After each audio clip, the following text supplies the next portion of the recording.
অহংকার ছিল, সেই অহংকার বুঝতে আমাদেরকে কান্নায় জড়িত করেছে।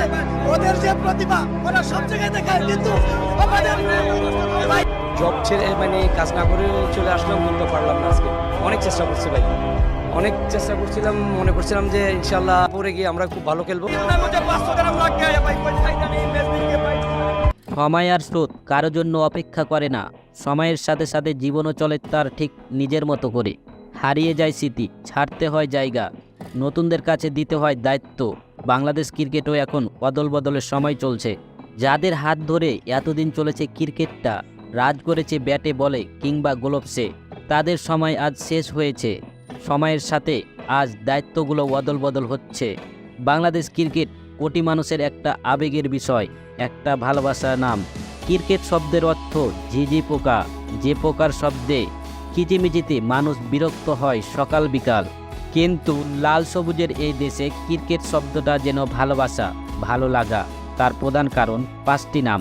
তারা হলেন সাকিব, তামিম, মুশফিক, রিয়াদ, মাশরাফি।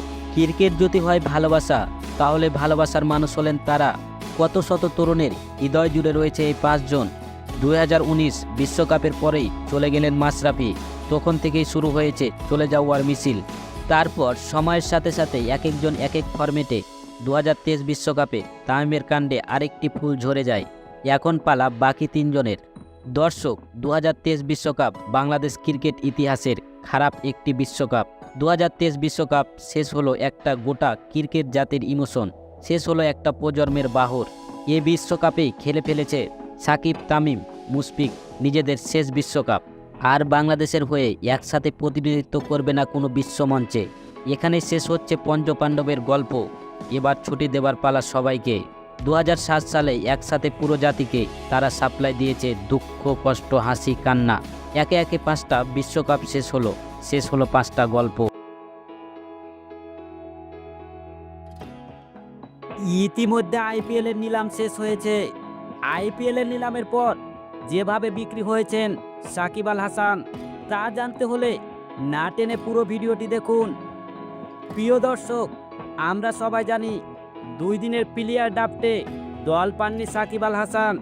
2025 সালে আইপিএলের নিলামে দল পাওয়া নিয়ে অনেক শঙ্কা তৈরি হয়েছিল সাকিব আল হাসানের। হয়তো ভেবেছিল আমার আর আইপিএল খেলা হবে না এই বছর, নিজেকে আবার তৈরি করতে হবে। কিন্তু না, বর্তমান টি10 খেলছেন সাকিব আল হাসান।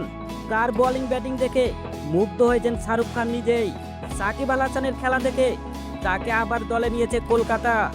বাংলার জান, বাংলার প্রাণ। আবারও 2025 সালে দেখা যাবে আইপিএলের মাঠে। আবারও দেখা যাবে সাকিবের বোলিংয়ের জাদু। সাকিব আল হাসানকে 2025 সালে 2 কোটি ভিত্তি মূল্য দিয়ে দলে নিয়েছে কলকাতা। শাহরুখ খানের বিশ্বাস কি রাখতে পারবে সাকিব আল হাসান?